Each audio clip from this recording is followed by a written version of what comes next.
Okay. You want to have a seat? Thank you. Yeah.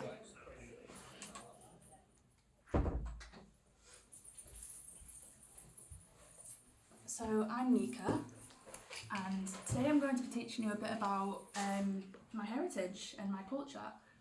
So do you have any history with fortune telling or the Romany culture? Not really. Okay, well, I'm glad to be your first, thank you. So we've got a list of activities that we can do today. So the first one is a palm reading. I could teach you about how to do a palm reading and what some of the lines mean. Or I could teach you how to do a tarot reading. Now I'm not going to do a proper tarot reading just because we don't have time and I am still in training for that, but I could teach you how to do it and what certain things mean. There is also hair braiding, which I can do for you because it applies to younger women and married women. And there is also just having a talk if there's anything you want to know or learn. So it's up to you. Let's do some tarot. Some tarot, yeah, absolutely.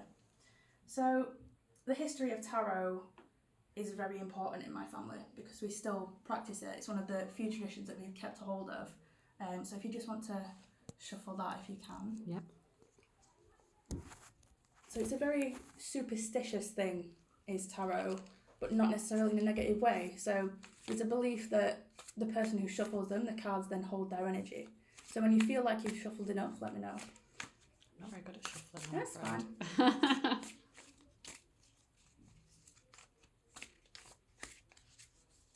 Okay. Yeah, right, I'll take them back.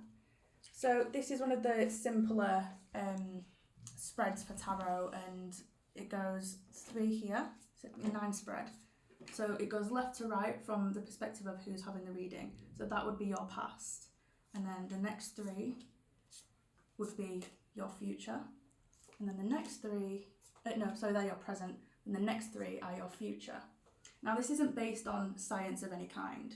It's actually based on interpretation and how you then move forward with that interpretation. And it's even used in other cultures, like in the arts. People will use this to come up with material for content. So, like I said, I'm not going to do a proper reading, but I can teach you what would happen in one. So I'll take this pile, for instance. I'll flip these over. Ah, that's interesting. That is also interesting. Right, okay. So, because those cards, you have 2 upside down and 1 that isn't. So the upside down cards would mean the opposite of what their meanings actually are. Right. And then that would stick to the meaning of the card itself. Okay. So there are major and minor arcana cards as well. So if you had, say that one was a minor arcana card, minor arcana cards are negative. Okay. But if it's surrounded by major, it would just mean you have a problem that you will overcome.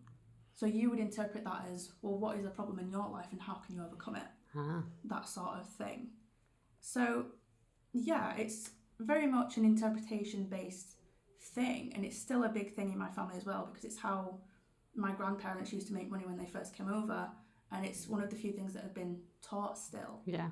And the history of it is quite interesting as well because it shows how multicultural the Romany culture is because it originates from Italy with playing cards. So we took the playing cards and the decks and the suits and all that and gave it a new interpretation, and then that became such a big thing in fortune telling and helping with people. And it's also part of the many things that helps people make money over here. So one of the other things is the hair braiding. It's a symbol of purity or marriage. The lucky heather, we used to pick it and then sell it for people. And then the coins as well on the skirts, that came over with them because they were persecuted in their homeland. They were persecuted during Nazi regime.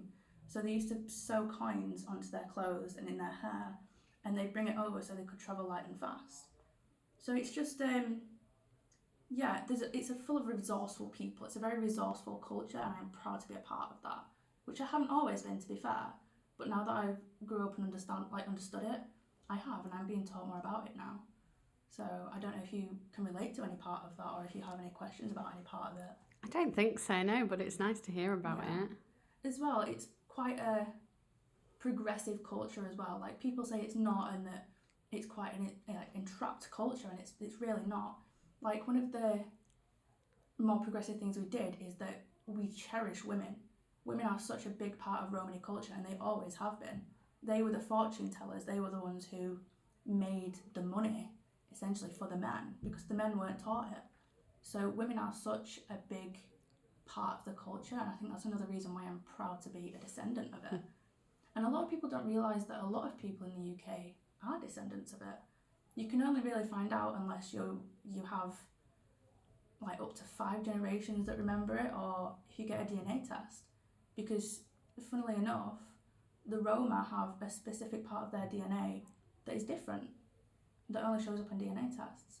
So there's a lot of people out there that don't realise it, or that hide the fact that they're Romani, and I don't think that's an issue, that being Romani, I don't think it's an issue for people, because it's such a diverse and loving culture as well. So yeah, I'm just glad to have taught you about that. Right. Yeah, so before you leave, unless there's any questions you have, well, before you leave, I have some things for you in that basket. You can take as many as you want. So those are lucky packages. So in it, there is a lucky heather, which is what I have in my hair. It's basically to bring you good fortune in your day, week, life. There is a candle that has a charm on it. That's a luck charm. And there is also some incense that when you burn, it cleanses negativity in a room. So I hope that. Thank you. That's really kind. Thank you very much. Thank you.